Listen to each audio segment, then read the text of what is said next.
ਰੋਜ਼ਾਨਾ ਲੋਕ ਨਾਥ ਟੀਵੀ ਦਾ special programme ਖਬਰ ਸਵੇਰ ਦੇਖ ਰਹੇ ਹੋ ਤੁਸੀਂ। ਮੈਂ ਹਾਂ ਸੁਖਵਿੰਦਰ ਸਿੰਘ ਸਿੱਧੂ। ਪ੍ਰੋਗਰਾਮ ਦੇ ਵਿੱਚ ਲੈ ਕੇ ਹਾਜ਼ਰ ਹਾਂ ਪੰਜਾਬ ਦੀ ਸਿਆਸਤ ਦੇ ਨਾਲ ਜੁੜੀਆਂ ਕੁਝ ਵੱਡੀਆਂ ਤੇ ਅਹਿਮ ਖਬਰਾਂ। ਵੋਟਾਂ ਪੈ ਗਈਆਂ ਨੇ ਤੇ ਨਤੀਜੇ ਦੇ ਦਿਨ ਨੇੜੇ ਆ ਰਹੇ ਨੇ। ਲੋਕਾਂ ਦੇ ਵਿੱਚ ਚਰਚਾ ਹੈ ਕਿ ਕਿਸ ਦੀ ਸਰਕਾਰ ਬਣੇਗੀ, ਕੌਣ ਜਿੱਤੇਗਾ। ਕਿਆਸਰਾਈਆਂ ਦਾ ਬਾਜ਼ਾਰ ਵੀ ਇਸ ਦੌਰਾਨ ਗਰਮ ਹੈ। ਵੱਖ-ਵੱਖ ਤਰ੍ਹਾਂ ਦੇ ਸਰਵੇਖਣ ਆ ਰਹੇ ਨੇ। ਕੋਈ ਕਿਸੇ ਪਾਰਟੀ ਨੂੰ ਅੱਗੇ ਦੱਸ ਰਿਹਾ ਤੇ ਕੋਈ ਕਿਸੇ ਪਾਰਟੀ ਨੂੰ ਅੱਗੇ ਦੱਸ ਰਿਹਾ। ਕੋਈ ਕਿਸੇ ਪਾਰਟੀ ਨੂੰ 80 ਸੀਟਾਂ ਦੇ ਰਿਹਾ, ਕਿਤੇ 60 ਦੇ ਰਿਹਾ, ਕਿਤੇ 50 ਦੇ ਰਿਹਾ, ਕਿਸੇ ਨੂੰ 30 ਤੇ ਕਿਸੇ ਨੂੰ 15। ਇਸ ਤਰੀਕੇ ਦੀਆਂ ਜਿਹੜੀਆਂ ਵੱਖ-ਵੱਖ ਸਰਵੇਖਣਾਂ ਦੇ ਵਿੱਚ ਸੀਟਾਂ ਜਿਹੜੀਆਂ ਦਿੱਤੀਆਂ ਜਾ ਰਹੀਆਂ ਨੇ ਵੱਖ-ਵੱਖ ਪਾਰਟੀਆਂ ਨੂੰ। ਲੋਕਾਂ ਦੇ ਮਨਾਂ ਦੇ ਵਿੱਚ ਸਵਾਲ ਹੈ, ਪਰ ਕਿਆਸਰਾਈਆਂ ਵਿੱਚ ਇਹ ਵੀ ਚੱਲ ਰਹੀਆਂ ਨੇ ਕਿ ਪੰਜਾਬ ਦੇ ਅੰਦਰ ਖਿਚੜੀ ਬਣੇਗੀ। ਖਿਚੜੀ ਭਾਵ ਕਿ ਕਿਸੇ ਨੂੰ ਵੀ ਸਪਸ਼ਟ ਬਹੁਮਤ ਜਿਹੜੀ ਹੈ ਉਹ ਨਹੀਂ ਮਿਲੇਗੀ ਤਾਂ ਸਰਕਾਰ ਜਿਹੜੀ ਹੈ ਉਹ ਮਿਲ ਕੇ ਬਣੇਗੀ। ਤਾਂ ਉਧਰ ਗਠਜੋੜ ਦੇ ਸੰਕੇਤ ਅਕਾਲੀ ਦਲ ਅਤੇ ਬੀਜੇਪੀ ਨੇ ਵੀ ਆਪਣੇ ਦਿੱਤੇ ਨੇ। ਉਹਨਾਂ ਨੇ ਸਾਫ਼ ਤੌਰ ਤੇ ਕਹਿਤਾ ਹੈ ਕਿ ਜੇ ਲੋੜ ਪਈ ਤਾਂ ਆਪਸ ਦੇ ਵਿੱਚ ਬੀਜੇਪੀ ਅਤੇ ਅਕਾਲੀ ਦਲ ਗਠਜੋੜ ਕਰਨਗੇ। ਅਕਾਲੀ ਦਲ ਅਤੇ ਬੀਜੇਪੀ ਦੇ ਵੱਡੇ ਲੀਡਰਾਂ ਦੇ ਵੱਲੋਂ ਬਿਆਨ ਜਿਹੜੇ ਉਹ ਦੇ ਦਿੱਤੇ ਗਏ ਨੇ। ਤਾਂ ਉਧਰ ਭਗਵੰਤ ਮਾਨ ਦਾ ਵੀ ਵੱਡਾ ਬਿਆਨ ਆਇਆ ਕਿ ਕਾਂਗਰਸ ਦੇ ਨਾਲ ਆਮ ਆਦਮੀ ਪਾਰਟੀ ਸਮਝੌਤਾ ਕਰਨ ਜਾ ਰਹੀ ਹੈ। ਕੀ ਕੁਝ ਕਹਿੰਦੇ ਨੇ ਭਗਵੰਤ ਮਾਨ, ਕਿਉਂ ਅਸੀਂ ਇਸ ਤਰੀਕੇ ਦੇ ਨਾਲ ਸੋਚ ਰਹੇ ਹਾਂ, ਉਸ ਤੇ ਤੁਹਾਨੂੰ ਵਿਸਤਾਰਪੂਰਵਕ ਜਾਣਕਾਰੀ ਦਿਆਂਗੇ ਕਿ ਵਾਕਈ ਹੀ ਆਮ ਆਦਮੀ ਪਾਰਟੀ ਅਤੇ ਕਾਂਗਰਸ ਦਾ ਸਮਝੌਤਾ ਹੋ ਸਕਦਾ ਹੈ। ਜੇ ਹੋ ਸਕਦਾ ਤਾਂ ਕਿਉਂ ਹੋ ਸਕਦਾ ਹੈ। ਤਾਂ ਇਸ ਤੇ ਗੱਲਬਾਤ ਤੋਂ ਬਾਅਦ ਗੱਲਬਾਤ ਕਰਾਂਗੇ ਕਿ ਨਵਜੋਤ ਸਿੰਘ ਸਿੱਧੂ ਨੂੰ ਚੋਣਾਂ ਤੋਂ ਪਹਿਲਾਂ ਹੀ ਆਪਣੇ ਹੀ ਵੱਡੇ ਲੀਡਰਾਂ ਦੇ ਵੱਲੋਂ ਨਿਸ਼ਾਨੇ ਤੇ ਲੈਣਾ ਸ਼ੁਰੂ ਕਰ ਦਿੱਤਾ ਗਿਆ। ਕਿਉਂ ਸ਼ੁਰੂ ਕੀਤਾ ਗਿਆ, ਇਸ ਤੇ ਗੱਲਬਾਤ ਕਰਾਂਗੇ। ਗੱਲਬਾਤ ਕਰਾਂਗੇ ਕਿ ਬਿਕਰਮ ਸਿੰਘ ਮਜੀਠੇ ਦੀਆਂ ਅੱਜ ਮੁਸ਼ਕਲਾਤਾਂ ਨੇ ਜਿਹੜੀਆਂ ਉਹ ਸ਼ਾਮ ਤੋਂ ਬਾਅਦ ਵੱਧ ਸਕਦੀਆਂ ਨੇ। ਅੱਜ ਬਿਕਰਮ ਸਿੰਘ ਮਜੀਠੀਆ ਨੂੰ ਸਰੈਂਡਰ ਜਿਹੜਾ ਕੱਲ ਉਹ ਕਰਨਾ ਪੈ ਸਕਦਾ ਹੈ ਜਾਂ ਕਰਨਾ ਪਊਗਾ ਹੀ ਪਊਗਾ। ਇਹਨਾਂ ਸਾਰੀਆਂ ਖਬਰਾਂ ਤੇ ਵਿਸਤਾਰਪੂਰਵਕ ਚਰਚਾ ਕਰਾਂਗੇ। ਚਰਚਾ ਦੇ ਲਈ ਮੇਰੇ ਨਾਲ ਜੁੜੇ ਹੋਏ ਨੇ ਡਾਕਟਰ ਭੀਮਿੰਦਰ ਸਿੰਘ ਜੀ। ਸਭ ਤੋਂ ਪਹਿਲਾਂ ਉਹਨਾਂ ਦਾ ਸਵਾਗਤ ਕਰਾਂਗੇ। ਡਾਕਟਰ ਸਾਹਿਬ, ਸਵਾਗਤ ਹੈ ਪ੍ਰੋਗਰਾਮ ਦੇ ਵਿੱਚ। ਬਹੁਤ ਬਹੁਤ ਸ਼ੁਕਰੀਆ, ਮਿਹਰਬਾਨੀ, ਧੰਨਵਾਦ ਸੁਖਵਿੰਦਰ ਜੀ। ਡਾਕਟਰ ਸਾਹਿਬ, ਸ਼ੁਰੂਆਤ ਜਿਹੜੀ ਹੈ ਆਪਾਂ ਉਹ ਇਸੇ ਖਬਰ ਤੋਂ ਹੀ ਕਰੀਏ ਜਿਹੜੀਆਂ ਖਬਰਾਂ ਤੇ ਪੂਰੇ ਪੰਜਾਬ ਵਾਸੀਆਂ ਦੀਆਂ ਜਾਂ ਫਿਰ ਪੰਜਾਬ ਤੋਂ ਬਾਹਰ ਵਸਦੇ ਪੰਜਾਬੀਆਂ ਦੀਆਂ ਵੀ ਜਿਹੜੀਆਂ ਨਿਗਾਹਾਂ ਟਿੱਕੀਆਂ ਹੋਈਆਂ ਨੇ ਕਿ ਸਰਕਾਰ ਬਣੇਗੀ ਕਿਸ ਦੀ। ਡਾਕਟਰ ਸਾਹਿਬ, ਜਿੱਥੇ ਵੱਖ-ਵੱਖ ਕਿਆਸਰਾਈਆਂ, ਮੈਂ ਜਿਵੇਂ ਪਹਿਲਾਂ ਦੱਸ ਕੇ ਹਟਿਆ ਕਿ ਜਿੱਥੇ ਵੱਖ-ਵੱਖ ਸਰਵੇਖਣ ਜਿਹੜੇ ਕਿਸੇ ਪਾਰਟੀ ਨੂੰ ਕਿੰਨੀਆਂ ਸੀਟਾਂ, ਕਿਸੇ ਪਾਰਟੀ ਨੂੰ ਕਿੰਨੀਆਂ ਸੀਟਾਂ ਦੇ ਰਹੇ ਨੇ, ਤਾਂ ਕੋਈ ਕਿਸ ਦੀ ਸਰਕਾਰ ਬਣਾ ਰਿਹਾ, ਕੋਈ ਕਿਸ ਦੀ ਸਰਕਾਰ ਬਣਾ ਰਿਹਾ। ਪਰ ਬਹੁਤੇ ਪੰਜਾਬੀਆਂ ਦੇ ਮਨ ਦੇ ਵਿੱਚ ਸਵਾਲ ਇਹ ਹੈ ਕਿ ਭਾਈ ਇਸ ਵਾਰ ਜਿਹੜੀ ਹੈ ਕਿਸੇ ਨੂੰ ਸਪਸ਼ਟ ਬਹੁਮਤ ਮਿਲਣੀ ਨਹੀਂ ਹੋ, ਇੱਕ ਪਾਰਟੀ ਦੀ ਸਰਕਾਰ ਬਣਨੀ ਨਹੀਂ ਹੋ। ਇਹ ਸਰਕਾਰ ਜੇ ਬਣੇਗੀ ਤਾਂ ਗਠਜੋੜ ਨਾਲ ਬਣੂਗੀ। ਤਾਂ ਉਧਰ ਬੀਜੇਪੀ ਅਤੇ ਅਕਾਲੀ ਦਲ ਨੇ ਸਪਸ਼ਟ ਕਰਤਾ ਕਿ ਉਹ ਆਪਸ ਦੇ ਵਿੱਚ ਗਠਜੋੜ ਕਰਨਗੇ। ਤਾਂ ਇਧਰ ਭਗਵੰਤ ਮਾਨ ਨੇ ਕੱਲ ਨਿਸ਼ਾਨੇ ਤੇ ਲੈ ਲਿਆ ਬੀਜੇਪੀ ਨੂੰ ਤੇ ਅਕਾਲੀ ਦਲ ਨੂੰ ਤੇ ਖਾਸ ਕਰਕੇ ਕੈਪਟਨ ਅਮਰਿੰਦਰ ਸਿੰਘ ਨੂੰ। ਕਹਿੰਦੇ ਕਿ ਇਹ ਇਹਨਾਂ ਦਾ ਗਠਜੋੜ ਭਲਾ ਕਰ ਵੀ ਰਹਿਣ, ਇਹਨਾਂ ਦਾ ਕਿਸੇ ਕੰਮ ਨਹੀਂ ਆਊਗਾ। ਮੈਂ ਖਬਰ ਇਸ ਵਾਲੇ ਪਾਸੇ ਨਹੀਂ ਜਾਊਂਗਾ ਕਿ ਭਗਵੰਤ ਮਾਨ ਨੇ ਇਹਨਾਂ ਨੂੰ ਇਸ ਤਰੀਕੇ ਦੇ ਨਾਲ ਕਿਹਾ ਕਿ ਇਹਨਾਂ ਦਾ ਗਠਜੋੜ ਕੰਮ ਨਹੀਂ ਆਊਗਾ। ਮੈਂ ਹੋਰ ਪਾਸੇ ਜਾਣ ਦੀ ਕੋਸ਼ਿਸ਼ ਕਰੂੰਗਾ। ਭਗਵੰਤ ਮਾਨ ਦੇ ਬਿਆਨ ਦੇ ਮਾਇਨੇ ਕੱਢਣ ਦੀ ਕੋਸ਼ਿਸ਼ ਕਰਾਂਗੇ, ਕਿਉਂਕਿ ਭਗਵੰਤ ਮਾਨ ਨੇ ਨਿਸ਼ਾਨੇ ਤੇ ਲਿਆ ਬੀਜੇਪੀ ਨੂੰ, ਕੈਪਟਨ ਅਮਰਿੰਦਰ ਸਿੰਘ ਨੂੰ ਬਾਏ ਨੇਮ ਤੇ ਨਾਲ ਹੀ ਨਾਲ ਬਾਦਲਾਂ ਨੂੰ ਬਾਏ ਨੇਮ ਤੇ ਅਕਾਲੀ ਦਲ ਨੂੰ, ਇਹਨਾਂ ਨੂੰ ਨਿਸ਼ਾਨੇ ਤੇ ਲਿਆ। ਕਾਂਗਰਸ ਨੂੰ ਕੁਝ ਕਿਹਾ ਨਹੀਂ। ਤਾਂ ਕੀ ਡਾਕਟਰ ਸਾਹਿਬ ਭਗਵੰਤ ਮਾਨ ਦੇ ਇਸ ਬਿਆਨ ਤੋਂ ਅਸੀਂ ਇਹ ਸਮਝ ਲਈਏ ਕਿ ਜਿਵੇਂ ਦਿੱਲੀ ਦੇ ਵਿੱਚ ਪਹਿਲੀ ਵਾਰ ਜਿਹੜੇ ਹੈਗੇ ਆ ਕਾਂਗਰਸ ਅਤੇ ਆਮ ਆਦਮੀ ਪਾਰਟੀ ਨੇ ਮਿਲ ਕੇ ਸਰਕਾਰ ਬਣਾਈ ਸੀ, ਬੇਸ਼ੱਕ ਉਹ 49 ਦਿਨਾਂ ਦੀ ਸੀ, ਤਾਂ ਭਗਵੰਤ ਮਾਨ ਦੇ ਬਿਆਨ ਤੋਂ ਅੰਦਾਜ਼ਾ ਲਗਾਇਆ ਜਾ ਸਕਦਾ ਹੈ ਕਿ ਕਾਂਗਰਸ ਨੂੰ ਨਿਸ਼ਾਨੇ ਤੇ ਨਾ ਲੈਣਾ। ਜੇ ਲੋੜ ਪਈ ਰਿਜ਼ਲਟ ਤੋਂ ਬਾਅਦ ਗਠਜੋੜ ਕਰਨ ਦੀ ਤਾਂ ਕਾਂਗਰਸ ਦੇ ਲਈ ਦਰਵਾਜ਼ੇ ਜਿਹੜੇ ਆ ਉਹ ਖੁੱਲੇ ਰੱਖੇ ਨੇ। ਕਾਂਗਰਸ ਦਾ ਆਪਸ਼ਨ ਜਿਹੜਾ ਭਗਵੰਤ ਮਾਨ ਨੇ ਖੁੱਲਾ ਰੱਖਿਆ, ਜਿਹੜਾ ਕਾਂਗਰਸ ਨੂੰ ਨਿਸ਼ਾਨੇ ਤੇ ਨਹੀਂ ਲਿਆ। ਕਿ ਵਾਕਈ ਗਠਜੋੜ ਜਿਹੜਾ ਕਾਂਗਰਸ ਦਾ ਹੋ ਸਕਦਾ, ਇਸ ਤਰੀਕੇ ਦੇ ਨਾਲ ਸੋਚਿਆ ਜਾ ਸਕਦਾ ਹੈ, ਕਿਵੇਂ ਦੇਖਦੇ ਜੀ? ਸੁਖਵਿੰਦਰ ਜੀ, ਜਦੋਂ ਅਸੀਂ ਰਾਜਨੀਤੀ ਸ਼ਾਸਤਰ ਪੜ੍ਹਾਉਣੇ ਆ ਤਾਂ ਉਹਦੇ ਵਿੱਚ ਇੱਕ ਲਾਈਨ ਆਉਂਦੀ ਹੈ ਕਿ ਸਿਆਸਤ ਹੈ ਕੀ ਹੈ, ਪੋਲਿਟਿਕਸ ਹੈ ਕੀ ਹੈ। ਤਾਂ ਉਹ ਲਾਈਨ ਹੈ ਕਿ politics is the art of possible. ਯਾਨੀ ਕਿ ਜਿਹੜੀਆਂ ਸੰਭਾਵਨਾਵਾਂ ਹੁੰਦੀਆਂ ਨੇ, ਪੋਸੀਬਿਲਿਟੀਜ਼ ਹੁੰਦੀਆਂ ਨੇ, ਉਹ ਸਿਆਸਤ ਦੇ ਵਿੱਚ ਹਮੇਸ਼ਾ ਹੀ ਰਹਿੰਦੀਆਂ ਨੇ। ਇਸ ਕਰਕੇ ਭਗਵੰਤ ਮਾਨ ਜੀ ਜਿਹੜੀ ਗੱਲ ਕਰ ਰਹੇ ਨੇ ਕਿ ਜਿਵੇਂ ਤੁਸੀਂ ਦੱਸਿਆ ਹੈ ਕਿ ਕਾਂਗਰਸ ਦੀਆਂ ਸੰਭਾਵਨਾਵਾਂ ਜੇਕਰ ਬਣਦੀਆਂ ਨੇ ਕਿਸੇ ਵੇਲੇ ਤਾਂ ਇਹ ਸੰਭਵ ਹੈ। ਜਿਵੇਂ ਤੁਸੀਂ ਆਪਾਂ ਦੇਖਦੇ ਹਾਂ ਸਾਰੇ ਕਿ ਕਿਸੇ ਵੇਲੇ ਅੱਜ ਤੋਂ 5-7 ਦਿਨ ਪਹਿਲਾਂ ਅਕਾਲੀ ਦਲ ਬੀਜੇਪੀ ਨੂੰ ਕਹਿੰਦਾ ਸੀਗਾ ਕਿ ਸਾਡੀ ਤਾਂ ਕਿਸੇ ਵੀ ਹਾਲਤ ਦੇ ਵਿੱਚ ਬੀਜੇਪੀ ਦੇ ਨਾਲ ਗੱਠਜੋੜ ਹੋ ਹੀ ਨਹੀਂ ਸਕਦਾ। ਇਸੇ ਤਰ੍ਹਾਂ ਬੀਜੇਪੀ ਕਹਿੰਦੀ ਹੁੰਦੀ ਸੀਗੀ ਕਿ ਅਸੀਂ ਤਾਂ ਅਕਾਲੀ ਦਲ ਦੇ ਨਾਲ ਦੁਬਾਰਾ ਮਿਲਾਂਗੇ ਨਹੀਂ। ਪਰ ਹੁਣ ਕੀ ਹੈ, ਇਹੀ ਦੋ ਦਿਨਾਂ ਦੇ ਬਾਅਦ ਕੀ ਹੋ ਗਿਆ, ਪਾਸਾ ਪਲਟਦਾ ਤੁਹਾਨੂੰ ਨਜ਼ਰ ਆਇਆ ਹੈ। ਔਰ ਬੀਜੇਪੀ ਦੇ ਵੱਡੇ ਲੀਡਰ ਕਹਿ ਰਹੇ ਨੇ ਕਿ ਅਸੀਂ ਤਾਂ ਅਕਾਲੀ ਦਲ ਦੇ ਨਾਲ ਜੱਫੀਆਂ ਪਾ ਸਕਦੇ ਹਾਂ। ਇਸ ਤਰ੍ਹਾਂ ਅਕਾਲੀ ਦਲ ਵਾਲੇ ਕਹਿ ਰਹੇ ਨੇ ਕਿ ਅਸੀਂ ਤਾਂ ਬੀਜੇਪੀ ਦੇ ਨਾਲ ਜਾ ਸਕਦੇ ਹਾਂ। ਸੋ ਕਹਿਣ ਦਾ ਮਤਲਬ ਬੇਸ਼ੱਕ ਹੈ ਡਾਕਟਰ ਸਾਹਿਬ ਬੇਸ਼ੱਕ ਇਹਨਾਂ ਨੇ ਪਾਰਟੀਆਂ ਦੇ ਵੱਲੋਂ ਇਹ ਗੱਲਾਂ ਹੁਣ ਕਹੀਆਂ ਜਾ ਰਹੀਆਂ ਹੋਣ, ਪਰ ਉਹ ਇੱਕ ਫਿਲਮ ਦਾ ਡਾਇਲੌਗ ਹੈ ਨਾ ਕਿ ਲੋਕ ਸਭ ਜਾਣਤੇ ਹੈ। ਉਹ ਲੋਕਾਂ ਨੂੰ ਤਾਂ ਪਹਿਲਾਂ ਹੀ ਪਤਾ ਸੀਗਾ ਕਿ ਅਕਾਲੀ ਦਲ ਅਤੇ ਬੀਜੇਪੀ ਜਿਹੜਾ ਉਹ ਵਾਪਸ ਗਠਜੋੜ ਕਰੂਗਾ, ਵੋਟਾਂ ਤੋਂ ਬਾਅਦ ਦੁਬਾਰਾ ਫਿਰ ਆਪਸ ਦੇ ਵਿੱਚ ਮਿਲਣਗੇ। ਲੋਕਾਂ ਨੂੰ ਤਾਂ ਸਭ ਪਤਾ ਸੀ। ਬੇਸ਼ੱਕ ਇਹ ਲੀਡਰ ਕਹਿੰਦੇ ਰਹੇ, ਅਕਾਲੀ ਦਲ ਤੇ ਬੀਜੇਪੀ ਵਾਲੇ ਕਹਿੰਦੇ ਰਹੇ ਕਿ ਭਾਈ ਅਸੀਂ ਨਹੀਂ ਮਿਲਾਂਗੇ, ਤਾਂ ਵੋਟਾਂ ਪੈਣ ਤੋਂ ਤੁਰੰਤ ਬਾਅਦ ਰਿਜ਼ਲਟ ਦੀ ਉਡੀਕ ਵੀ ਨਹੀਂ ਕੀਤੀ, ਤੁਰੰਤ ਕਹਿਤਾ ਕਿ ਭਾਈ ਅਸੀਂ ਜਿਹੜਾ ਹੈਗਾ ਅਸੀਂ ਗਠਜੋੜ ਕਰਾਂਗੇ। ਤਾਂ ਲੋਕਾਂ ਨੂੰ ਤਾਂ ਡਾਕਟਰ ਸਾਹਿਬ ਇਸ ਚੀਜ਼ ਦਾ ਪਹਿਲਾਂ ਹੀ ਪਤਾ ਸੀਗਾ, ਹੈ ਕਿ ਨਹੀਂ? ਕਿਉਂਕਿ ਲੋਕ ਸਭ ਜਾਣਤੇ ਵਾਲੀ ਗੱਲ ਜਿਹੜੀ ਸੱਚ ਹੁੰਦੀ ਇੱਥੇ ਦਿਖਾਈ ਦਿੱਤੀ। ਹਾਂ, ਮੈਂ ਇੱਕ ਗੱਲ ਜਿਹੜੀ ਹੈਗੀ ਆ ਆਪਾਂ ਦੇਖਦੇ ਹਾਂ ਕਿ ਪਿਛਲੇ ਜਦੋਂ ਸਾਰਾ ਤੋੜ ਵਿਛੋੜਾ ਹੋ ਗਿਆ ਸੀਗਾ, ਤੁਸੀਂ ਦੇਖੋਗੇ ਕਿ ਅਨਿਲ ਜੋਸ਼ੀ ਵਰਗੇ ਜਿਹੜੇ ਬੀਜੇਪੀ ਦੇ ਧੁਰੰਤਰ ਲੀਡਰ ਸੀਗੇ ਉਹ ਵੀ ਅਕਾਲੀ ਦਲ ਦੇ ਵਿੱਚ ਸ਼ਾਮਲ ਹੋ ਗਏ ਸੀਗੇ। ਤਾਂ ਇਸੇ ਤਰ੍ਹਾਂ ਤੁਸੀਂ ਦੇਖਿਆ ਹੋਗਾ ਅਕਾਲੀ ਦਲ ਵਾਲੇ ਬੀਜੇਪੀ ਦੇ ਵਿੱਚ ਸ਼ਾਮਲ ਹੋਏ। ਸੋ ਕਹਿਣ ਦਾ ਮਤਲਬ ਹੈ ਕਿ ਜਿਹੜੀਆਂ ਇਹ ਵੱਖਰੀਆਂ ਵੱਖਰੀਆਂ ਪਾਰਟੀਆਂ ਜਦੋਂ ਇੱਕ ਦੂਜੇ ਦੇ ਲੀਡਰ ਇੱਧਰ ਉੱਧਰ ਕਰਦੀਆਂ ਨੇ ਤਾਂ ਇਹਦਾ ਮਤਲਬ ਹੈ ਕਿ ਅੰਦਰੋਂ ਕਿਤੇ ਨਾ ਕਿਤੇ ਇੱਕੋ ਹੀ ਨੇ। ਸੋ ਇਸ ਕਰਕੇ ਲੋਕਾਂ ਦਾ ਜਿਹੜੀ ਤੁਸੀਂ ਗੱਲ ਕਰ ਰਹੇ ਹੋ ਕਿ ਲੋਕਾਂ ਦਾ ਪਹਿਲਾਂ ਹੀ ਪੂਰਾ ਯਕੀਨ ਸੀਗਾ, ਲੋਕਾਂ ਨੂੰ ਪੂਰਾ ਭਰੋਸਾ ਸੀਗਾ ਕਿ ਇਹ ਅੰਦਰੋਂ ਬਾਹਰੋਂ ਜਿਹੜੀਆਂ ਨੇ ਇੱਕ ਹੈਗੀਆਂ ਨੇ ਔਰ ਪਹਿਲਾਂ ਵੀ ਇੱਕ ਰਹੀਆਂ ਨੇ, ਆਉਣ ਵਾਲੇ ਦਿਨਾਂ ਦੇ ਵਿੱਚ ਵੀ ਇੱਕ ਹੋ ਜਾਣਗੀਆਂ। ਸੋ ਇਸ ਤਰ੍ਹਾਂ ਦੀਆਂ ਸੰਭਾਵਨਾਵਾਂ ਲੋਕਾਂ ਨੂੰ, ਖਾਸ ਤੌਰ ਤੇ ਜਿਹੜੇ ਪੰਜਾਬ ਦਾ ਵੋਟਰ ਹੈ ਇਸ ਵੇਲੇ, ਪੰਜਾਬ ਦੇ ਵੋਟਰ ਦੀ ਸਾਈਕੀ ਨੂੰ, ਉਹਦੀ ਕੌਨਸ਼ੀਅਸਨੈਸ ਨੂੰ, ਉਹਦੀ ਚੇਤਨਾ ਨੂੰ ਸਾਨੂੰ ਸਮਝਣਾ ਪਏਗਾ। ਪੰਜਾਬ ਦਾ ਵੋਟਰ ਕੋਈ ਯੂਪੀ ਔਰ ਬਿਹਾਰ ਵਾਲਾ ਵੋਟਰ ਨਹੀਂ ਹੈ। ਇੱਕ ਪਹਿਲੀ ਗੱਲ ਤਾਂ ਇਹ ਹੈ, ਪੰਜਾਬ ਦਾ ਵੋਟਰ ਇੱਕ ਲੰਮੇ ਸੰਘਰਸ਼ ਤੋਂ ਬਾਅਦ, ਖਾਸ ਤੌਰ ਤੇ ਜਿਹੜਾ ਕਿਸਾਨੀ ਦਾ ਸੰਘਰਸ਼ ਚੱਲਿਆ, ਲਗਭਗ 1.5 ਸਾਲ ਪੰਜਾਬ ਦੇ ਵਿੱਚ ਚੱਲਿਆ, ਉਸ ਸੰਘਰਸ਼ ਤੋਂ ਬਾਅਦ ਨਿਕਲ ਕੇ ਸਾਹਮਣੇ ਆਇਆ। ਉਸ ਸੰਘਰਸ਼ ਨੇ ਉਹਦੀ ਬਹੁਤ ਉਹਦੇ ਜ਼ਿਹਨ ਦੇ ਵਿੱਚ, ਉਹਦੀ ਚੇਤਨਾ ਦੇ ਵਿੱਚ ਬਹੁਤ ਵੱਡੀਆਂ ਤਬਦੀਲੀਆਂ ਕੀਤੀਆਂ ਨੇ।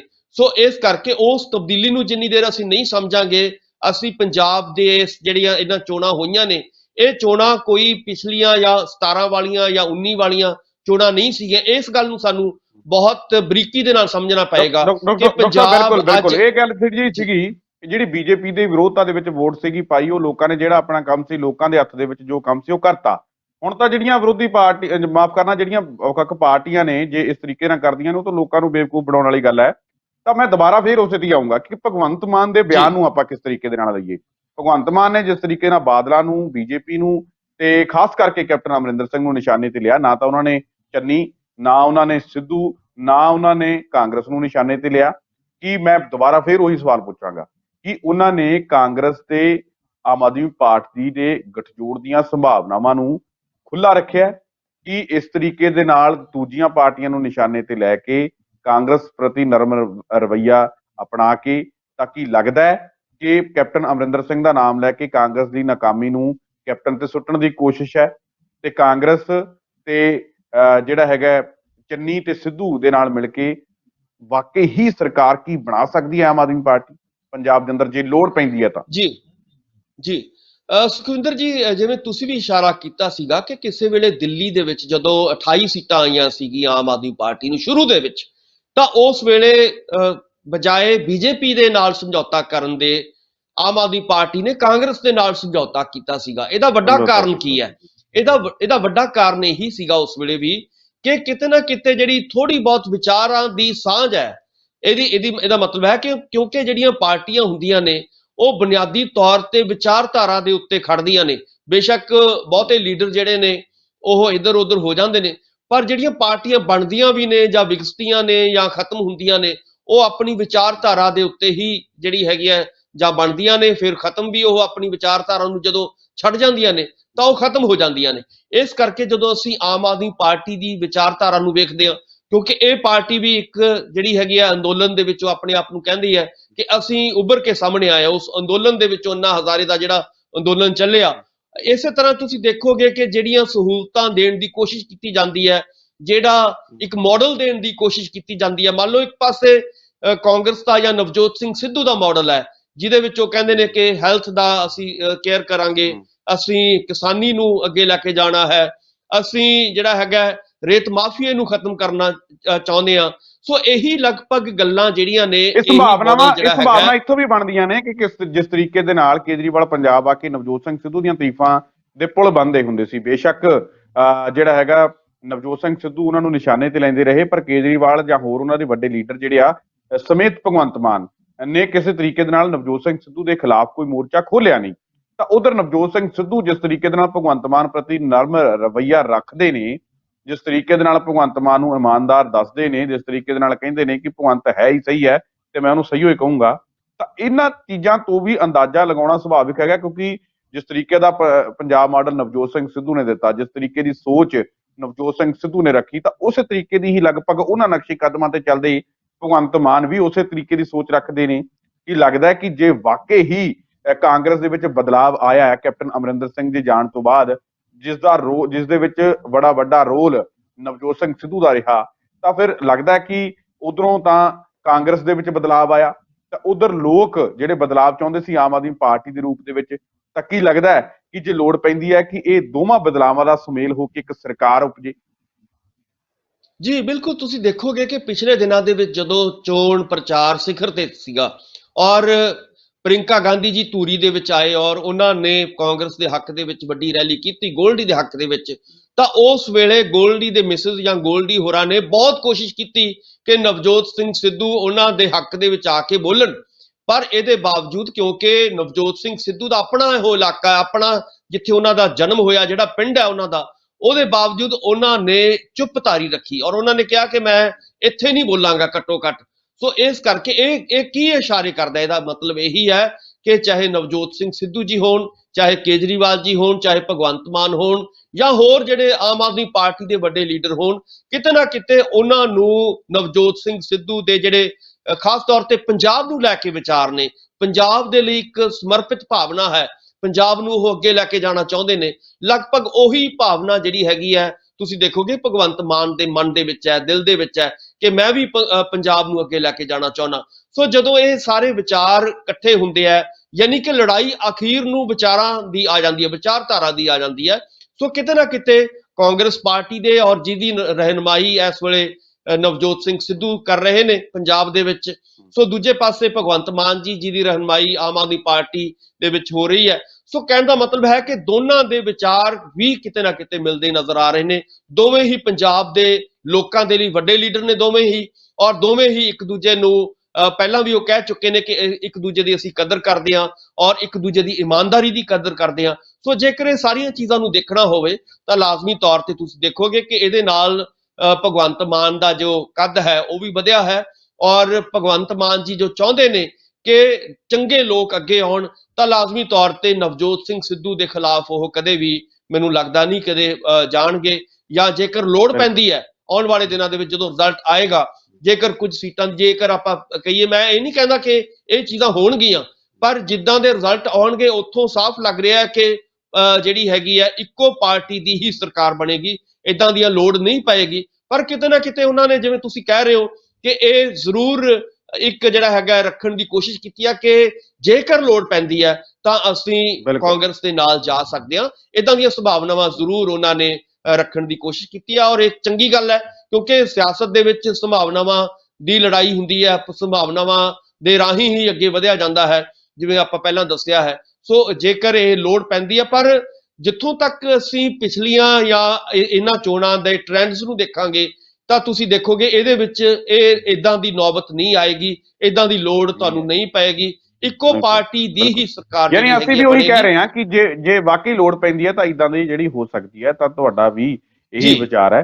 ਅਸੀਂ ਇਹ ਨਹੀਂ ਕਹਿ ਰਹੇ ਕਿ ਪੱਕਾ ਹੀ ਕਰਨਗੇ। ਮੇਰੇ ਕਹਿਣ ਦਾ ਭਾਵ ਅਸੀਂ ਇਸ ਤੇ ਵਿਚਾਰ ਕਰ ਰਹੇ ਹਾਂ ਕਿ ਜੇ ਵਾਕਈ ਲੋੜ ਪੈਂਦੀ ਹੈ, ਜੇ ਕਿਸੇ ਪਾਰਟੀ ਨੂੰ ਸਪਸ਼ਟ ਬਹੁਮਤ ਨਹੀਂ ਮਿਲਦੀ, ਜਿਸ ਤਰੀਕੇ ਦੀਆਂ ਲੋਕਾਂ ਦੇ ਵਿੱਚ ਕਿਆਸ ਆਈਆਂ ਨੇ ਕਿ ਲੰਗੜੀ ਸਰਕਾਰ ਬਣੂਗੀ, ਖਿਚੜੀ ਬਣੂਗੀ, ਤਾਂ ਇਸ ਤਰੀਕੇ ਦੇ ਸੰਦਰਭ ਦੇ ਵਿੱਚ ਅਸੀਂ ਗੱਲਬਾਤ ਕਰ ਰਹੇ ਹਾਂ। ਕਿਉਂਕਿ ਉਧਰ ਬੀਜੇਪੀ, ਅਕਾਲੀ ਦਲ ਅਤੇ ਕੈਪਟਨ ਅਮਰਿੰਦਰ ਸਿੰਘ PLC ਸਮੇਤ ਹੋਰ ਕਈ ਪਾਰਟੀਆਂ ਨੇ ਗਠਜੋੜ ਕਰਨ ਦੇ ਲਈ ਜਿਹੜੇ ਕਾਰਜ ਆਰੰਭ ਦਿੱਤੇ ਨੇ, ਤਾਂ ਇੱਧਰ ਫਿਰ ਅਸੀਂ ਭਗਵੰਤ ਮਾਨ ਦੇ ਬਿਆਨ ਤੇ ਅਸੀਂ ਗੱਲਬਾਤ ਕਰ ਰਹੇ ਸੀ, ਜਿਸ ਤੇ ਡਾਕਟਰ ਸਾਹਿਬ ਦਾ ਵੀ ਇਹੀ ਮੰਨਣਾ ਹੈ ਕਿ ਵਾਕਈ ਇਸ ਚੀਜ਼ ਤੋਂ ਮੁਨਕਰ ਨਹੀਂ ਹੋਇਆ ਜਾ ਸਕਦਾ, ਵਾਕਈ ਹੀ ਇਹ ਚੀਜ਼ਾਂ ਹੋ ਸਕਦੀਆਂ ਨੇ ਜੇ ਸਪਸ਼ਟ ਬਹੁਮਤ ਕਿਸੇ ਪਾਰਟੀ ਨੂੰ ਨਹੀਂ ਮਿਲਦੀ, ਤਾਂ ਇਹ ਗੱਲਬਾਤ ਹੈ। ਡਾਕਟਰ ਸਾਹਿਬ, ਆਪਾਂ ਅਗਲੀ ਖਬਰ ਦੀ ਜੇਕਰ ਆਪਾਂ ਗੱਲਬਾਤ ਕਰੀਏ ਤਾਂ ਉਧਰ ਨਵਜੋਤ ਸਿੰਘ ਸਿੱਧੂ ਨੂੰ ਨਿਸ਼ਾਨੇ ਤੇ ਲਿਆ ਜਾ ਰਿਹਾ ਹੈ, ਆਪਣੇ ਹੀ ਪਾਰਟੀ ਦੇ MP, ਆਪਣੇ ਹੀ ਜ਼ਿਲ੍ਹੇ ਦੇ MP, ਜਿੱਥੋਂ ਨਵਜੋਤ ਸਿੰਘ ਸਿੱਧੂ ਚੋਣ ਲੜਦੇ ਨੇ, ਗੁਰਜੀਤ ਸਿੰਘ ਔਜਲਾ, ਗੁਰਜੀਤ ਸਿੰਘ ਔਜਲਾ ਨੇ ਨਿਸ਼ਾਨੇ ਤੇ ਲਿਆ ਨਵਜੋਤ ਸਿੰਘ ਸਿੱਧੂ ਨੂੰ। ਕਹਿੰਦੇ ਕਿ ਨਵਜੋਤ ਸਿੰਘ ਸਿੱਧੂ ਦੀ ਭਾਸ਼ਾ ਦੇ ਕਰਕੇ ਉਹਨਾਂ ਤੋਂ ਲੋਕ ਨਾਰਾਜ਼ ਸੀ। ਨਵਜੋਤ ਸਿੰਘ ਸਿੱਧੂ ਆਪਣੇ ਹਲਕੇ ਦੇ ਵਿੱਚ ਵਿਚਰੇ ਨਹੀਂ, ਲੋਕਾਂ ਦੀ ਨਾਰਾਜ਼ਗੀ ਸੀ ਕਿ ਕਿਤੇ ਨਾ ਕਿਤੇ ਕਾਂਗਰਸ ਨੂੰ ਡਾਕਟਰ ਸਾਹਿਬ ਹਾਰ ਤਾਂ ਨਹੀਂ ਆਪਣੀ ਦਿਖ ਰਹੀ, ਤੇ ਉਹ ਹਾਰ ਦਾ ਠੀਕਰਾ ਕਿਤੇ ਨਵਜੋਤ ਸਿੰਘ ਸਿੱਧੂ ਦੇ ਸਿਰ ਤੇ ਭੰਨਣ ਦੀ ਕੋਸ਼ਿਸ਼ ਤਾਂ ਨਹੀਂ ਕਾਂਗਰਸ ਦੇ ਵੱਲੋਂ, ਜਾਂ ਗੱਲ ਕੁਝ ਹੋਰ ਹੈ? ਸੁਖਵਿੰਦਰ ਜੀ, ਗੱਲ ਇਹ ਹੈ ਕਿ ਸੱਚ ਹਮੇਸ਼ਾ ਕੌੜਾ ਹੁੰਦਾ ਹੈ। ਜਿਹੜਾ ਵੀ ਸੱਚਾ ਬੰਦਾ ਹੋਏਗਾ, ਤੁਸੀਂ ਵੱਡੀਆਂ ਵੱਡੀਆਂ ਉਦਾਹਰਨਾਂ ਆਪਾਂ ਗੁਰੂ ਨਾਨਕ ਸਾਹਿਬ ਦੀ ਉਦਾਹਰਨ ਦੇਖ ਲਓ, ਹੋਰ ਬੜੇ ਵੱਡੇ ਕਿਸੇ ਵੀ ਧਾਰਮਿਕ ਬੰਦੇ ਦੀ ਉਦਾਹਰਨ ਦੇਖ ਲਓ, ਜਿਹੜੇ ਵੀ ਲੋਕ ਸੱਚ ਦੇ ਉੱਤੇ ਪਹਿਰਾ ਦੇਣਗੇ ਜਾਂ ਹੁਣ ਤੱਕ ਦਿੰਦੇ ਆਏ ਨੇ, ਉਹਨਾਂ ਦੇ ਵਿਰੋਧ ਦੇ ਵਿੱਚ ਹਮੇਸ਼ਾ ਹੀ, ਚਾਹੇ ਉਹਨਾਂ ਦੀ ਆਪਣੀ ਪਾਰਟੀ ਹੋਵੇ, ਉਹਨਾਂ ਦਾ ਆਪਣਾ ਪਰਿਵਾਰ ਹੋਵੇ, ਉਹਨਾਂ ਦਾ ਆਪਣਾ ਸਮਾਜ ਹੋਵੇ, ਤੁਸੀਂ ਇਹ ਵੱਡੇ ਵੱਡੇ ਲੋਕ, ਜਿਹੜੇ ਵੱਡੇ ਲੋਕ ਕਿਉਂ ਬਣਦੇ ਨੇ? ਕਿਉਂਕਿ ਉਹਨਾਂ ਦੇ ਸੱਚ ਨੂੰ ਸੁਣਨ ਦੀ ਜਿਹੜਾ ਮਾਦਾ ਹੈ ਸੁਣਨ ਦਾ, ਉਹ ਉਹਨਾਂ ਕੋਲੇ ਨਹੀਂ ਹੁੰਦਾ। ਸੋ ਜੇਕਰ ਨਵਜੋਤ ਸਿੰਘ ਸਿੱਧੂ ਆਪਣੀ ਪਾਰਟੀ ਦੇ ਵਿੱਚ ਰਹਿ ਕੇ ਉਹਨਾਂ ਨੇ ਸੱਚ ਦੀ ਆਵਾਜ਼ ਬੁਲੰਦ ਕੀਤੀ ਹੈ, ਜਿਹਦੇ ਕਰਕੇ ਨਵਜੋਤ ਸਿੰਘ ਸਿੱਧੂ ਜਾਣੇ ਜਾਂਦੇ ਨੇ, ਸੋ ਜੇਕਰ ਉਹਨਾਂ ਦੇ ਸੱਚ ਨੂੰ ਝੁਠਲਾਉਣ ਦੇ ਲਈ, ਉਹਨਾਂ ਦੇ ਸੱਚ ਨੂੰ ਇਹ ਕਹਿ ਕੇ ਕਿ ਇਹ ਤਾਂ ਜੀ ਦੇਖੋ ਮਾੜਾ ਬੋਲਦਾ ਹੈ, ਇਹਨਾਂ ਦੀ ਜ਼ੁਬਾਨ ਠੀਕ ਨਹੀਂ ਹੈ, ਇਦਾਂ ਦੀਆਂ ਗੱਲਾਂ ਕਰਨੀਆਂ, ਮੈਨੂੰ ਲੱਗਦਾ ਹੈ ਕਿ ਇਹ ਕੋਈ ਬਹੁਤਾ ਚੰਗਾ ਕੰਮ ਨਹੀਂ ਹੈ। ਕਿਉਂਕਿ ਜਿਹੜਾ ਵੀ ਸੱਚਾ ਬੰਦਾ ਹੋਏਗਾ ਉਹ ਕੌੜਾ ਹੋਏਗਾ, ਉਹ ਸੱਚ ਤੁਹਾਡੇ ਸਾਹਮਣੇ ਰੱਖੇਗਾ, ਔਰ ਉਹਦਾ ਤੁਹਾਨੂੰ ਦੁੱਖ ਵੀ ਜਿਹੜਾ ਹੈਗਾ ਆਮ ਲੋਕਾਂ ਨੂੰ, ਆਮ ਬੰਦੇ ਨੂੰ ਜਿਹੜਾ ਹੈਗਾ ਉਹਦਾ ਬੜਾ ਚੁਭਦਾ ਹੈ ਕਿ ਭਾਈ ਇਹ ਬੰਦਾ ਸੱਚ ਇੰਨਾ ਕਿਉਂ ਬੋਲ ਰਿਹਾ ਹੈ। ਮੈਨੂੰ ਸੁਰਜੀਤ ਪਾਤਰ ਦਾ ਇੱਕ ਸ਼ੇਰ ਯਾਦ ਆਉਂਦਾ ਹੈ ਕਿ ਇੰਨਾ ਸੱਚ ਨਾ ਬੋਲ ਕਿ ਕੱਲਾ ਰਹਿ ਜਾਵੇਂ। ਸੋ ਇੰਨਾ ਸੱਚ ਬੋਲਿਆ ਹੈ ਨਵਜੋਤ ਸਿੰਘ ਸਿੱਧੂ ਨੇ ਕਿ ਉਹ ਇਸ ਵੇਲੇ ਕੱਲੇ ਰਹਿੰਦੇ ਨਜ਼ਰ ਆ ਰਹੇ ਨੇ। ਸੋ ਇਸ ਕਰਕੇ ਮੈਨੂੰ ਲੱਗਦਾ ਹੈ ਕਿ ਨਵਜੋਤ ਸਿੰਘ ਸਿੱਧੂ ਨੂੰ ਆਪਣੀ ਪਾਰਟੀ ਅੰਦਰ ਇਕੱਲੇ ਰਹਿੰਦੇ ਨਜ਼ਰ ਆ ਰਹੇ ਹੁਣ, ਪਰ ਪੰਜਾਬ ਦੇ ਲੋਕਾਂ ਦਾ ਭਰਪੂਰ ਸਾਥ ਨਵਜੋਤ ਸਿੰਘ ਸਿੱਧੂ ਹੋਰਾਂ ਨੂੰ ਮਿਲ ਰਿਹਾ। ਹਾਂ, ਤੁਸੀਂ ਦੇਖੋਗੇ ਕਿ ਜਿਹੜਾ ਵੀ ਬੰਦਾ ਇਕੱਲਾ ਰਹਿ ਜਾਂਦਾ ਹੈ ਉਹ ਇੱਕ ਬਾਅਦ ਦੇ ਵਿੱਚ ਹੀਰੋ ਬਣਦਾ ਹੈ। ਸੋ ਇਸ ਕਰਕੇ ਨਵਜੋਤ ਸਿੰਘ ਸਿੱਧੂ ਪੰਜਾਬ ਦੇ ਲੋਕਾਂ ਦੇ ਹੀਰੋ ਨੇ। ਪੰਜਾਬ ਦੇ ਲੋਕਾਂ ਦੇ ਪ੍ਰਤੀ ਜੋ ਦਰਦ ਉਹਨਾਂ ਦੇ ਦਿਲ ਦੇ ਵਿੱਚ ਸਮੋਇਆ ਹੋਇਆ ਹੈ, ਜੋ ਦਰਦ ਬੈਠਾ ਹੈ, ਉਸ ਦਰਦ ਦਾ ਜ਼ਿਕਰ ਜਿਹੜਾ ਹੈਗਾ ਜਦੋਂ ਆਪਾਂ ਪਿਛਲੇ ਲਗਭਗ 1 ਸਾਲ ਤੋਂ ਆਪਾਂ ਕਰਦੇ ਆ ਰਹੇ ਹਾਂ, ਸੋ ਉਸ ਦਰਦ ਨੂੰ ਸਾਨੂੰ ਸਮਝਣ ਦੀ ਲੋੜ ਹੈ। ਉਸ ਦਰਦ ਦੇ ਵਿੱਚੋਂ ਉਹ ਬੋਲਦੇ ਨੇ, ਉਸ ਦਰਦ ਦੇ ਵਿੱਚੋਂ ਹੀ ਉਹਨਾਂ ਨੇ ਲਗਭਗ 1.5-2 ਸਾਲ ਲਗਾ ਕੇ ਰਿਸਰਚ ਕਰਕੇ, ਖੋਜ ਕਰਕੇ ਇੱਕ ਪੰਜਾਬ ਮਾਡਲ ਨੂੰ ਤਿਆਰ ਕੀਤਾ ਸੀਗਾ। ਔਰ ਇਸ ਗੱਲ ਕੀ ਆ ਗਈ, ਸਮੱਸਿਆ ਕੀ ਹੋ ਗਈ ਕਿ ਜਿਹੜਾ ਮਾਫੀਆ, ਆਪਾਂ ਪਹਿਲਾਂ ਵੀ ਗੱਲ ਕਰ ਚੁੱਕੇ ਹਾਂ ਕਿ ਜਦੋਂ ਤੁਹਾਡੀ ਪਾਰਟੀ ਮਾਫੀਏ ਦੇ ਵਿੱਚ ਲਿਪਤ ਹੈ ਔਰ ਨਵਜੋਤ ਸਿੰਘ ਸਿੱਧੂ ਨੂੰ ਉਸ ਮਾਫੀਏ ਦੇ ਰਾਹੀਂ ਘੇਰਨ ਦੀ ਕੋਸ਼ਿਸ਼ ਕੀਤੀ ਗਈ ਔਰ ਉਸ ਮਾਡਲ ਨੂੰ ਜ਼ੀਰੋ ਕੀਤਾ ਗਿਆ ਔਰ ਹੀਰੋ ਤੋਂ ਜ਼ੀਰੋ ਬਣਾ ਦਿੱਤਾ ਗਿਆ। ਇਸੇ ਕਰਕੇ ਤੁਸੀਂ ਜਿਹੜੀ ਅੱਜ ਆਪਾਂ ਕਹਿ ਰਹੇ ਹਾਂ ਕਿ ਕਾਂਗਰਸ ਬੈਕਫੁੱਟ ਤੇ ਚਲੀ ਗਈ ਹੈ, ਇਹਦਾ ਵੱਡਾ ਕਾਰਨ ਇੱਕ ਇਹ ਵੀ ਹੈ, ਇਹਦੇ ਵਿੱਚ ਆਪਾਂ ਜੋੜਨਾ ਚਾਹਾਂਗੇ ਕਿ ਨਵਜੋਤ ਸਿੰਘ ਸਿੱਧੂ ਦੇ ਉਸ ਪੰਜਾਬ ਮਾਡਲ ਦੀ ਕੋਈ ਬਹੁਤੀ ਕਦਰ ਹਾਈ ਕਮਾਂਡ ਦੇ ਰਾਹੀਂ ਨਹੀਂ ਪਾਈ ਗਈ। ਔਰ ਸਿਰਫ ਤੇ ਕੀ ਹੋਇਆ, ਆਪਾਂ ਸਾਰਿਆਂ ਨੇ ਦੇਖਿਆ ਸਾਰਾ ਉਹ ਕਿ ਜਿਹੜਾ ਮਾਫੀਆ ਸੀਗਾ, ਉਸ ਮਾਫੀਏ ਦੇ ਰਾਹੀਂ ਨਵਜੋਤ ਸਿੰਘ ਸਿੱਧੂ ਨੂੰ ਘੇਰਨ ਦੀ ਕੋਸ਼ਿਸ਼ ਕੀਤੀ ਗਈ, ਚਾਹੇ ਵਿਦਨ ਪਾਰਟੀ ਸੀਗਾ, ਚਾਹੇ ਬਾਹਰਲੇ ਜਿਹੜੇ ਲੋਕ ਸੀਗੇ, ਉਹਨਾਂ ਨੇ ਨਵਜੋਤ ਸਿੰਘ ਸਿੱਧੂ ਨੂੰ ਇੱਕ ਸੀਮਤ ਕਰਕੇ ਰੱਖਿਆ, ਆਪਣੀ ਸੀਟ ਦੇ ਉੱਤੇ ਸੁੰਗੇੜ ਦਿੱਤਾ ਔਰ ਜਿਹਦਾ ਨਤੀਜਾ ਤੁਸੀਂ ਦੇਖੋਗੇ ਕਿ ਕਾਫੀ ਔਖਾ ਉਹਨਾਂ ਨੂੰ ਆਪਣੀ ਸੀਟ ਵੀ ਕਾਫੀ ਜਿਹੜੀ ਹੈਗੀ ਹੈ ਇਸ ਵੇਲੇ ਔਖੀ ਜਿੱਤਦਿਆਂ ਨਜ਼ਰ ਆ ਰਹੀ ਹੈ। ਸੋ ਫੇਰ ਕਹਾਂਗਾ ਕਿ ਬੇਸ਼ੱਕ ਨਵਜੋਤ ਸਿੰਘ ਸਿੱਧੂ ਆਪਣੇ ਲੋਕਾਂ ਦੇ ਲਈ, ਆਪਣੀ ਪਾਰਟੀ ਦੇ ਲਈ ਵੀ ਕੌੜੇ ਨੇ, ਔਰ ਜਿਵੇਂ ਤੁਸੀਂ ਦੱਸਿਆ ਹੈ ਕਿ ਉਹਨਾਂ ਦੇ MP ਨੇ ਦੋਸ਼ ਲਾਏ ਨੇ, ਵੱਡੇ ਦੋਸ਼ ਲਾਏ ਨੇ, ਪਰ ਇਹਦਾ ਮਤਲਬ ਇਹ ਹੈ ਕਿ ਅਨੁਸ਼ਾਸਨ ਜਿਹੜਾ ਹੈਗਾ, ਜਦੋਂ ਤੁਹਾਡਾ MP ਇਹ ਗੱਲ ਪ੍ਰੈਸ ਦੇ ਵਿੱਚ ਕਰ ਰਿਹਾ ਹੈ, ਇਹਦਾ ਮਤਲਬ ਹੈ ਕਿ ਉਹ ਪਹਿਲੀ ਗੱਲ ਤਾਂ ਅਨੁਸ਼ਾਸਨ ਭੰਗ ਕਰ ਰਿਹਾ। ਉਹ ਪਬਲਿਕ ਦੇ ਵਿੱਚ ਜਾ ਕੇ ਕਿਉਂ ਇਹ ਗੱਲਾਂ ਕਰ ਰਿਹਾ?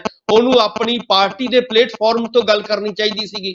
ਆਪਣੀ ਪਾਰਟੀ ਦੇ ਜਿਹੜੀ ਆਲਾ ਕਮਾਂਡ ਹੈ, ਹਾਈ ਕਮਾਂਡ ਹੈ, ਉਹਦੇ ਰਾਹੀਂ ਇਹ ਗੱਲ ਕਰਨੀ ਚਾਹੀਦੀ ਸੀ। ਉਹ ਬੰਦਾ ਪ੍ਰੈਸ ਦੇ ਵਿੱਚ ਜਾ ਕੇ ਜਿਹੜਾ ਹੈਗਾ ਨਵਜੋਤ ਸਿੰਘ ਸਿੱਧੂ ਦੀ ਮਿੱਟੀ ਪਲੀਤ ਕਰਨ ਦੀ ਕੋਸ਼ਿਸ਼ ਕਰ ਰਿਹਾ, ਉਹਨੂੰ ਡੀਗ੍ਰੇਡ ਕਰਨ ਦੀ ਕੋਸ਼ਿਸ਼ ਕਰ ਰਿਹਾ। ਇਹਦਾ ਮਤਲਬ ਇਹ ਹੈ ਕਿ ਪਾਰਟੀ ਦੇ ਵਿੱਚ ਜਿਹੜਾ ਅਨੁਸ਼ਾਸਨ ਹੈ ਉਹ ਕਿਤੇ ਨਾ ਕਿਤੇ ਕਮੀ ਆਈ ਹੈ। ਔਰ ਮੈਨੂੰ ਲੱਗਦਾ ਹੈ ਕਿ ਨਵਜੋਤ ਸਿੰਘ ਸਿੱਧੂ ਇੱਕ ਚਿਹਰਾ ਹੈ ਜਿਹਦੇ ਉੱਤੇ ਇਦਾਂ ਦੇ ਬਹੁਤ ਸਾਰੇ ਪਹਿਲਾਂ ਵੀ ਲੋਕਾਂ ਨੇ ਬੜੇ ਇਲਜ਼ਾਮ ਲਾਏ, ਬਹੁਤ ਕੋਸ਼ਿਸ਼ਾਂ ਕੀਤੀਆਂ ਕਿ ਇਹਨਾਂ ਨੂੰ ਢਾਹ ਲਿਆ ਜਾਏ, ਇਹਨਾਂ ਨੂੰ ਥੱਲੇ ਉਤਾਰ ਦਿੱਤਾ ਜਾਏ, ਪਰ ਨਵਜੋਤ ਸਿੰਘ ਸਿੱਧੂ ਵਾਹਿਦ ਇੱਕ ਐਸੇ ਲੀਡਰ ਨੇ ਜਿਹੜੇ ਕਿ ਇਦਾਂ ਦੀਆਂ ਜਿਹੜੀਆਂ ਖਾਸ ਤੌਰ ਤੇ ਜਿਹੜੇ ਇਦਾਂ ਦੇ ਆਪਣੇ ਲੀਡਰ ਨੇ, ਉਹਨਾਂ ਦੇ ਇਹਨਾਂ ਦੀਆਂ ਚਤੁਰਾਈਆਂ ਤੋਂ ਉਹ ਬਹੁਤ ਵਾਕਿਫ ਨੇ ਔਰ ਇਹਨਾਂ ਦੀ ਉਹ ਪਰਵਾਹ ਨਹੀਂ ਕਰਦੇ। ਔਰ ਜਿਵੇਂ ਆਪਾਂ ਕਹਿ ਰਹੇ ਹਾਂ ਕਿ ਉਹ ਲਗਾਤਾਰ ਵਹਿੰਦੇ ਦਰਿਆ ਨੇ ਔਰ ਲਗਾਤਾਰ ਵਗਦੇ ਨੇ। ਵਗਦੇ ਰਹਿਣਗੇ ਔਰ ਪੰਜਾਬ ਦੇ ਪ੍ਰਤੀ ਉਹਨਾਂ ਦਾ ਜੋ ਦਰਦ ਹੈ ਉਹ ਇਸੇ ਤਰ੍ਹਾਂ ਤੁਹਾਨੂੰ ਝਲਕਦਾ ਰਹੇਗਾ ਔਰ ਇਹਦੇ ਨਾਲ ਉਹਨਾਂ ਦੇ ਕੱਦ ਨੂੰ ਬਹੁਤਾ ਕੋਈ ਫਰਕ ਨਹੀਂ ਪੈਣ ਲੱਗਿਆ।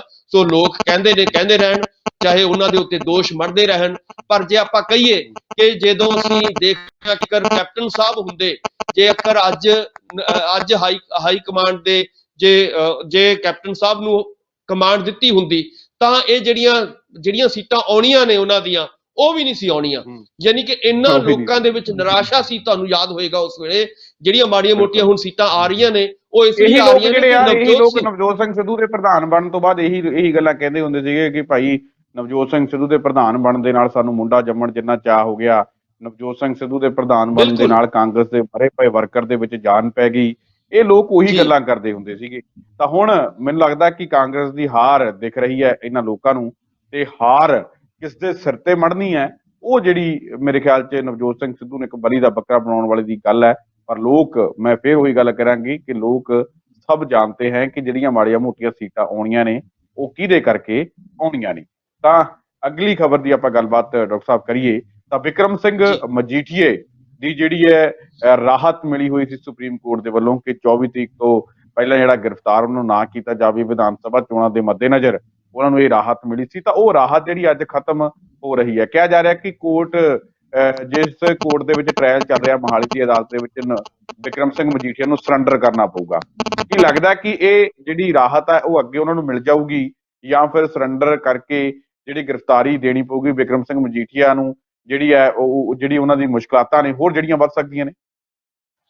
ਦੇਖੋ, ਜਿੱਥੋਂ ਤੱਕ ਤਾਂ ਅਸੀਂ ਕਾਗਜ਼ੀ ਕਾਰਵਾਈ ਜਾਂ ਕਾਨੂੰਨੀ ਕਾਰਵਾਈ ਦੀ ਗੱਲ ਕਰਦੇ ਹਾਂ ਉਹਦੇ ਅਕੋਰਡਿੰਗਲੀ ਤਾਂ ਉਹਨਾਂ ਨੂੰ ਬਕਾਇਦਾ ਤੌਰ ਤੇ ਅੱਜ ਆਪਣਾ, ਜਿਵੇਂ ਤੁਸੀਂ ਕਿਹਾ ਹੈ ਕਿ ਅਦਾਲਤ ਦੇ ਵਿੱਚ ਪੇਸ਼ ਹੋਣਾ ਪਏਗਾ ਔਰ ਅਗਲੀ ਜ਼ਮਾਨਤ ਦੇ ਲਈ ਉਹਨਾਂ ਨੂੰ ਅਰਜ਼ੀ ਲਾਉਣੀ ਪਏਗੀ ਕਿ ਅਗਲਾ ਉਹਨਾਂ ਦਾ ਕਦਮ ਕੀ ਹੋਏਗਾ, ਉਹ ਅਦਾਲਤ ਹੀ ਫੈਸਲਾ ਕਰੇਗੀ। ਪਰ ਜਦੋਂ ਅਸੀਂ ਇਸ ਦਾ ਸਾਰਾ ਪੋਲੀਟੀਕਲ ਰੰਗਤ ਦੇਖਦੇ ਹਾਂ ਇਸ ਕੇਸ ਦੀ, ਤਾਂ ਦੇਖੋਗੇ ਕਿ ਇਹ ਸਾਰਾ ਮਸਲਾ ਜਿਹੜਾ ਹੈਗਾ ਪੋਲੀਟੀਕਲਾਈਜ਼ਡ ਹੋਇਆ ਔਰ ਸਿਆਸੀਕਰਨ ਉਹਦਾ ਉਸ ਮਸਲੇ ਦਾ ਕੀਤਾ ਗਿਆ ਔਰ ਸਿਆਸੀਕਰਨ ਦੇ ਵਿੱਚ ਜਿਵੇਂ ਇੱਕ ਦੂਜੇ ਨੂੰ ਉਹਨਾਂ ਨੇ ਠਿੱਬੀ ਲਾਉਣੀ ਸੀਗੀ, ਉਹਦੇ ਵਿੱਚ ਕਾਂਗਰਸ ਚਾਹੁੰਦੀ ਸੀਗੀ ਕਿ ਇਹਨਾਂ ਨੂੰ ਜਿਹੜਾ ਅਸੀਂ ਇਹ ਦਿਖਾਈਏ ਕਿ ਅਸੀਂ ਤਾਂ ਜੀ ਜਿਹੜੇ ਨਸ਼ਿਆਂ ਦੇ ਮੁੱਦੇ ਦੇ ਉੱਤੇ ਬਹੁਤ ਗੰਭੀਰ ਆ, ਅਸੀਂ ਤਾਂ ਮਤਲਬ ਵੱਡੇ ਤੋਂ ਵੱਡੇ ਜਿਹੜੇ ਮਗਰਮੱਛ ਨੇ ਉਹਨਾਂ ਦੇ ਉੱਤੇ ਵੀ ਕਾਰਵਾਈ ਕਰਵਾ ਸਕਦੇ ਹਾਂ। ਇਸ ਤਰ੍ਹਾਂ ਦੀ ਜਿਹੜੀ ਸਿਆਸਤ ਚੱਲਦੀ ਰਹੀ ਹੈ ਔਰ ਦੂਜੇ ਪਾਸੇ ਅਕਾਲੀ ਦਲ ਇਹੀ ਕਹਿੰਦਾ ਰਿਹਾ ਕਿ ਅਸੀਂ ਤਾਂ ਬੇਗੁਨਾਹ ਹਾਂ, ਸਾਡੇ ਉੱਤੇ ਸਿਆਸੀਕਰਨ ਹੋ ਰਿਹਾ ਹੈ, ਸਾਡੇ ਉੱਤੇ ਸਿਆਸਤਬਾਜ਼ੀ ਕਰਕੇ ਜਿਹੜਾ ਹੈਗਾ ਇਹ ਸਾਰਾ ਜਿਹੜਾ ਹੈਗਾ ਦੋਸ਼ ਥੋਪਿਆ ਜਾ ਰਿਹਾ ਹੈ। ਸੋ ਕਹਿਣ ਦਾ ਮਤਲਬ ਹੈ ਕਿ ਇੱਕ ਪਾਸੇ ਇਸ ਕੇਸ ਦਾ ਸਿਆਸੀਕਰਨ ਹੈ ਔਰ ਦੂਜੇ ਪਾਸੇ ਇਹਦਾ ਕਾਨੂੰਨੀਕਰਨ ਹੈ। ਦੋਨਾਂ ਦਾ ਜਦੋਂ ਅਸੀਂ ਬੈਲੈਂਸ ਬਣਾ ਕੇ ਚੱਲਦੇ ਹਾਂ ਤਾਂ ਦੇਖਾਂਗੇ ਕਿ ਕਾਨੂੰਨ ਦੇ ਹਿਸਾਬ ਨਾਲ ਜਿਹੜੀ ਕਾਰਵਾਈ ਹੈ ਉਹ ਹੋਏਗੀ ਔਰ ਜੇਕਰ ਜੱਜ ਨੂੰ ਇਹ ਲੱਗਿਆ ਕਿ ਇਹ ਸਾਰੇ ਦਾ ਸਾਰਾ ਸਿਆਸੀ ਤੌਰ ਤੇ ਢਮਢਮਾ ਕੀਤਾ ਗਿਆ ਸੀਗਾ, ਸਿਆਸੀ ਤੌਰ ਤੇ ਕਾਰਵਾਈਆਂ ਕੀਤੀਆਂ ਗਈਆਂ ਨੇ, ਤਾਂ ਲਾਜ਼ਮੀ ਤੌਰ ਤੇ ਉਹਨਾਂ ਨੂੰ ਜਿਹੜਾ ਹੈਗਾ ਇਹਦੇ ਵਿੱਚੋਂ ਬੇਲ ਮਿਲ ਜੇਗੀ। ਜੇ ਜੱਜ ਨੂੰ ਲੱਗੂਗਾ ਸੱਚੀ ਮੁੱਚੀ ਇਹਦੇ ਵਿੱਚ ਕੋਈ ਇਨਵੋਲਵਮੈਂਟ ਹੈ ਮਜੀਠੀਆ ਸਾਹਿਬ ਦੀ, ਤਾਂ ਲਾਜ਼ਮੀ ਤੌਰ ਤੇ ਉਹਨਾਂ ਨੂੰ ਇਹਦੇ ਗੰਭੀਰ ਮੁੱਦੇ ਜਿਹੜੇ ਨੇ, ਗੰਭੀਰ ਅਗਲੇ ਜਿਹੜੇ ਨਤੀਜੇ ਨੇ ਉਹ ਭੁਗਤਣੇ ਪੈ ਸਕਦੇ ਆ। ਸੋ ਇਹ ਡਿਪੈਂਡ ਕਰੇਗਾ ਕਿ ਇਸ ਕੇਸ ਦੇ ਵਿੱਚ ਕਿੰਨਾ ਕੁ ਦਮ ਹੈ, ਇਹ ਸਿਰਫ ਸਿਆਸੀ ਬਦਲਾਖੋਰੀ ਹੈ ਜਾਂ ਇਹਦੇ ਵਿੱਚ ਕੋਈ ਸੱਚੀ ਮੁੱਚੀ ਦਾ ਕੋਈ ਜਿਹੜੇ ਹੈਗੇ ਐਵੀਡੈਂਸ ਹੈਗੇ ਆ, ਉਹਨਾਂ ਐਵੀਡੈਂਸ ਦੇ ਉੱਤੇ ਹੀ ਆਧਾਰ ਦੇ ਬਣਾ ਕੇ ਉਹਨਾਂ ਨੂੰ ਅਗਲੀ ਕਾਰਵਾਈ ਜਿਹੜੀ ਹੈਗੀ ਹੈ ਕਰਨੀ ਚਾਹੀਦੀ ਹੈ। ਸੁਖਵਿੰਦਰ ਜੀ ਬਿਲਕੁਲ। ਤਾਂ ਡਾਕਟਰ ਸਾਹਿਬ ਤੁਸੀਂ ਸਾਡੇ ਨਾਲ ਇਸ ਪ੍ਰੋਗਰਾਮ ਦੇ ਵਿੱਚ ਜੁੜੇ, ਤੁਹਾਡਾ ਬਹੁਤ ਬਹੁਤ ਧੰਨਵਾਦ। ਬਹੁਤ ਬਹੁਤ ਸ਼ੁਕਰੀਆ, ਮਿਹਰਬਾਨੀ, ਧੰਨਵਾਦ। ਆਏ ਸਨ ਡਾਕਟਰ ਭੀਮਿੰਦਰ ਸਿੰਘ ਜੀ, ਜਿਨ੍ਹਾਂ ਦੇ ਵੱਲੋਂ ਇਹਨਾਂ ਅਹਿਮ ਖਬਰਾਂ ਦੇ ਉੱਪਰ ਸਾਡੇ ਨਾਲ ਗੱਲਬਾਤ ਕੀਤੀ ਗਈ ਹੈ। ਉਮੀਦ ਕਰਦੇ ਹਾਂ ਕਿ ਡਾਕਟਰ ਸਾਹਿਬ ਦੇ ਨਾਲ ਕੀਤੀ ਗੱਲਬਾਤ ਤੁਹਾਨੂੰ ਜ਼ਰੂਰ ਪਸੰਦ ਆਈ ਹੋਊ। ਦੁਬਾਰਾ ਫਿਰ ਮਿਲਾਂਗੇ ਇਸ ਪ੍ਰੋਗਰਾਮ ਦੇ ਵਿੱਚ, ਤਦ ਤੱਕ ਲਈ ਦਿਓ ਇਜਾਜ਼ਤ। ਧੰਨਵਾਦ।